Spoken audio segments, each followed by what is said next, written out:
Directing one's love when the night grew dark upon him, he saw a star and said, "This is my Lord." But when it set, he said, "I do not love things that set." 6:76. This verse in the Quran refers to an experience of the childhood of Prophet Ibrahim, as when he was a child it did not make sense that the gods that his community worshipped were statues as these were made by humans. This led to Ibrahim, as looking for a god to worship that made sense to him. During this time period, he thought maybe the sun could be his god, but it disappears from his sight during the night. He says the line, "I do not love things that set." From this line, readers can realize that he is not looking to just worship but also to find true love. This true love is none other than Allah, and since Ibrahim, as sought it with sincerity, he was able to find it through Allah's will.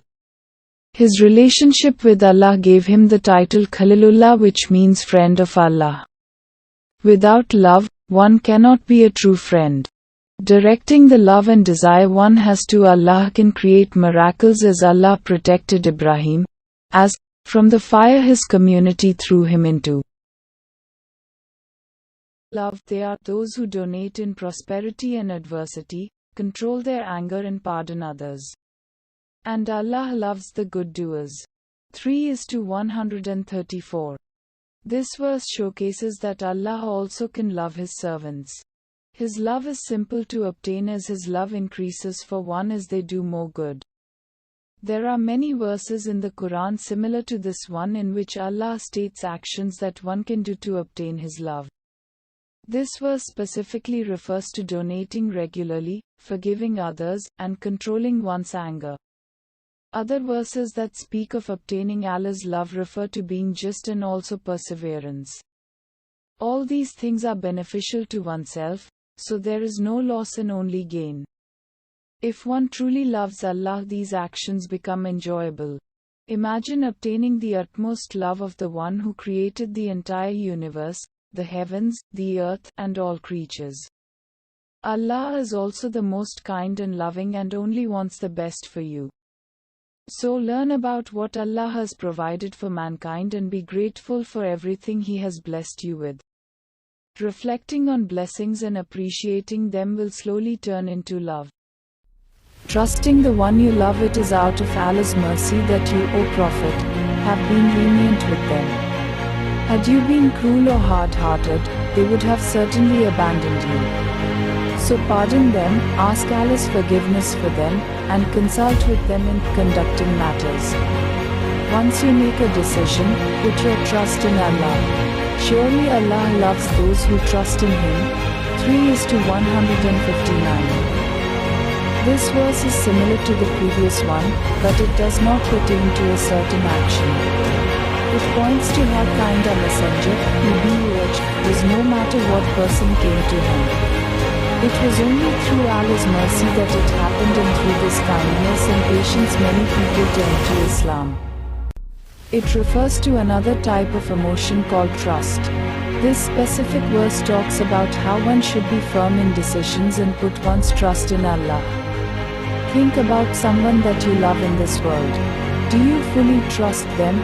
Does one necessarily love someone that they trust? For example, one could love his brother, but not fully trust him with certain tasks. To fully obtain the love of Allah and also love Allah without shackles, one has to learn to trust Him and love Him.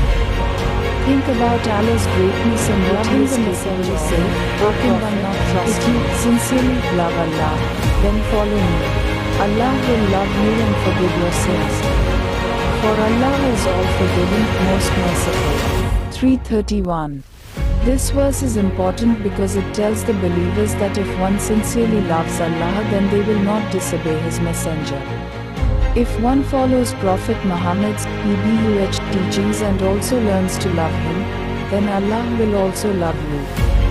This is because a believer can obtain the love of our messenger, and Allah loves what he loves and vice versa. Read the hadith below narrated by Aisha. Once, when I saw the Prophet in a good mood, I said to him, O Messenger of Allah, supplicate to Allah for me. So, he said, O Allah, forgive Aisha her past sins and her future sins, the sins which she has hidden and the sins which have been made apparent. So I began smiling, to the point that my head fell into the lap of the Messenger of Allah out of joy. The Messenger of Allah said to me, does my supplication not make me happy? He then said, by Allah, it is the supplication that I make for my Umar in every prayer. Al-Baza, Hassan al-Albani. This shows how much love Prophet Muhammad, PBUH, had for his Umar. There are many hadiths like this that refer to his followers. The Messenger of Allah directed his love to his Lord and others that followed him. It is important for believers to learn how to love without bound in order to be happy. Make a lot of dhikr, remembrance, glorifying Allah and also sending peace and blessings upon the Prophet. Love still there are some who take others as Allah is equal. They love them as they should love Allah, but the true believers love Allah even more. If only the wrongdoers could see the horrible punishment awaiting them, they would certainly realize that all power belongs to Allah and that Allah is indeed severe in punishment. 2:165. This verse refers to those that direct their love to something else besides Allah. This could be an idol or another god created through their imagination. It could also refer to loving their wealth, children, parents and other worldly things. Nothing is wrong with these things, but one should love them for the sake of Allah. Many people become lost once they lose their object of love. For example, it's okay to feel sad when one loses their parent, but if it causes one to commit suicide, then their love for their parents exceeded their love for Allah. Think about any attachments that can spiral out of control and renew the intention for the sake of Allah. The most powerful love important of love in Islam is undeniable. If one has a pure heart and directs their love to Allah and His Messenger, he be rich, then they have achieved success. Love will allow one to enjoy Islam and pursue it correctly. Many people go through the rituals of Islam without ever understanding them. Some might even feel contempt as they think they are restricted in some way. Unfortunately, this is a sickness in the heart, but it can be cured. Once true love enters the heart, one will move forward with purpose.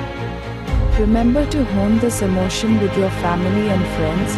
This will allow one to gain experience to love Allah and His Messenger, PBUH, even though we have never seen them.